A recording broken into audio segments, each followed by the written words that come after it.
Antes que nada, agradecer la invitación. Es un privilegio estar en este 25 aniversario de una obra tan hermosa como la que hace la Fundación Mustakis. Pero además de sentir ese privilegio, tengo la sensación de que ha sido una invitación mágica. Y claro, mágica ¿por qué? Por algo que quienes me invitaron desconocían, no podían saberlo. Mi padre, Marcelino Vera, fue un español republicano que estuvo 8 años en la cárcel al terminar la Guerra Civil Española, en la dictadura de Franco, y allí él se familiarizó con la mitología griega. Parece ser que cuando había tanto tiempo, él tuvo la posibilidad de meterse y conocer eso. Y llegó a la conclusión de que el mejor pasado que tenía la humanidad era la de Grecia. Por eso yo fui un niño que no escuchó los cuentos habituales, que no escuchó los cuentos que en la radio española de aquel momento se planteaban. Yo supe de Hércules y sus trabajos, de Ariadna y Teseo, de Antígona, de Creón. Fui admirador de toda aquella cultura. Me llevó a la Ática y a la Héladas. Hablaba del Ágora como si fuera la plaza de su pueblo. Y de alguna forma me hizo sentir que aquello era algo fascinante. De hecho, yo traigo este libro. Lo traje. Ya ha aparecido en la pantalla. Este fue el primer libro que yo leí, la Ilíada de Homero, y tuve la fantasía de que yo también entraba en ese caballo a Troya. Mi héroe infantil fue Andrócles. Andrócles, el esclavo romano de origen griego. Andrócles, saben que significa gloria de un hombre, por andros y cloés. Y cuentan que en un momento determinado encontró a un león herido y que ese león herido en su pata le sacó la espina. Él, para poder ganar su libertad, le ofrecieron la posibilidad de ir al circo. Seguramente no se lo ofrecieron, le ordenaron ir al circo a ver si era capaz de salvarse de la pelea con un león. Y salió el león y se acercó a él, lo olió y lamió sus pies. Eso le sirvió la libertad. Y ese es un mensaje central en mi vida. La idea de que el bien trae bien y que la violencia trae violencia.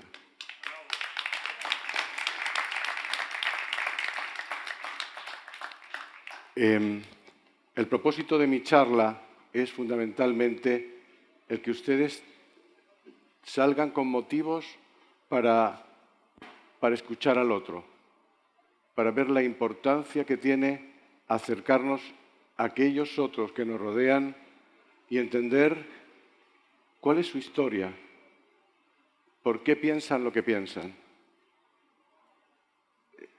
Pretendo que de alguna forma se hagan cargo de los impactos que sus acciones y sus emociones, que sus acciones y sus omisiones tienen en el resto. Porque cuando nos hacemos cargo de eso, aparecen los otros. Y al aparecer los otros, el diálogo es posible. Cuando hablamos del diálogo, otra palabra que viene del griego, nos encontramos con que estamos hablando de día a través del logos, la palabra. Pero no se trata de una palabra entendida como simplemente hablar, dirigirnos a otro. Tenía una concepción más profunda de un logos con Dios, de una conversación más espiritual. El ser humano la especie humana tiene esa capacidad maravillosa del lenguaje que nos hace diferentes al resto y que de alguna forma ha hecho que sea la especie que prevalezca en un mundo tan complejo como el que estamos. Sin embargo, no quiero que confundamos que la idea de conversación es lo mismo que diálogo. De hecho, el diálogo es un tipo de conversación. Y podemos distinguir entre el diálogo, pero además la mediación, la negociación, el debate. Y cuando nosotros estamos hablando, por ejemplo, de negociar, estamos hablando de cómo somos capaces de poner en cierto equilibrio nuestros intereses. O cuando hablamos de mediar, lo que estamos planteando es cómo logramos poner una mirada objetiva que nos permita el que alguien, otra persona, pueda lograr que nuestros conflictos no lleguen a ser una confrontación brutal. Cuando hablamos de debate estamos hablando de cómo convencemos a los otros de nuestra posición, de lo que nosotros creemos. Pero cuando hablamos de diálogo estamos hablando de comprender al otro, de ponernos en la posición del otro. Y eso representa algo realmente muy diferente. Hoy, quizás más que nunca, dialogar es importante en el mundo en que estamos. Si volvemos a la imagen de Andrócles y el león, verán que podríamos preguntarnos, ¿dialogaron ellos? ¿Dialogaron estos dos seres que podían parecer tan contrarios, que podían haber entrado en una lucha sin cuartel?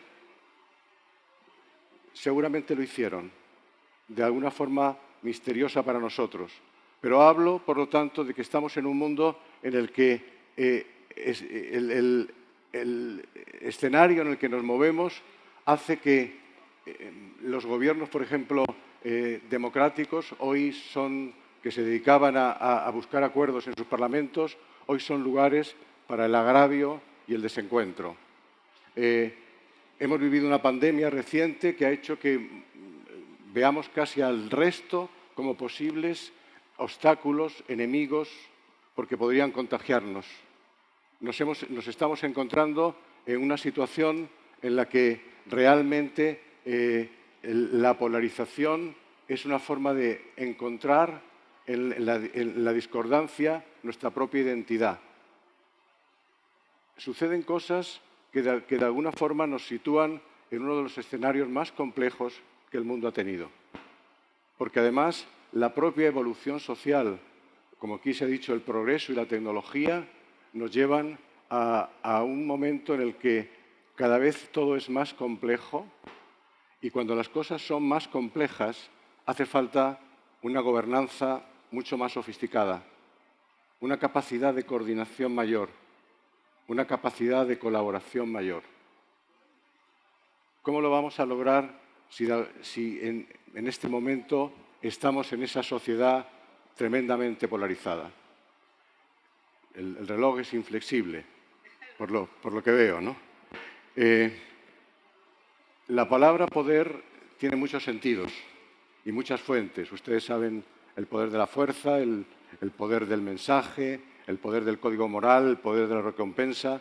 Yo escribí no hace mucho un artículo que se llamaba El diálogo como quinta fuente de poder, porque creo que tiene la posibilidad de hacer que las personas se acerquen y podamos entender la posición que tienen, aunque no estemos de acuerdo, pero sí cuál ha sido su origen.